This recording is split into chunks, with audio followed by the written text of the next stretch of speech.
Ang susunod na karosa ay nula ng laing Immaculada Concepcion de los Padres Franciscanos. Kanyagang simbahan ng mga Fransiskanong Fraile noon sa lumang Intramuros sapagkat minsan itong naging sentro ng debosyon sa mahal na Birhen sa ilalim ng taguring Immaculada Concepcion. Sa nasabing simbahan ay iniingat siyang napagandang imahen ng Immaculada Concepcion, ngunit sa kasamaang palad ay nasira tulad ng ikalawang digmaang pandaigdig. Sa kasalukuyan, ang humalili sa nasirang imahe ng Immaculada Concepcion ay ang pestehada na itinatampok tuwing unang linggo ng Disyembre sa Intramuros Grand Marian Procession.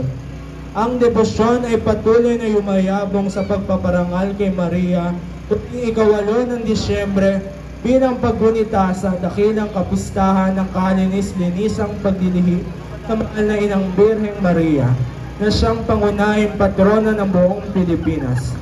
Ang imahe ng mahal na Birhen ng mga Fransiskano ay nasa pangangalaga ni Jet Magsaho, pamilya mula sa Barangay Palatio at sinasamahan ng mga kapatid mula sa parokya ng mahal na Birhen ng Fatima sa Cainta.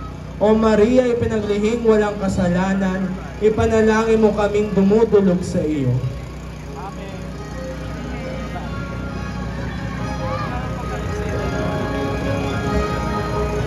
Ang susunod na karosa ay lulan ang replika ng Nuestra Señora de la Immaculada Concepcion na pinuposisyon tuwing pista ng bayan ng Pasig. Ang kalinis-linisang paglilihi sa mahal na Birheng Maria ng kanyang inang si Santa Ana ay isa sa 4 na dogma o katuruan ng simbahan tungkol sa dakilang ina ng Diyos. Ito ang pagpapakita ng pagliligtas ng Diyos Ama sa tao mula sa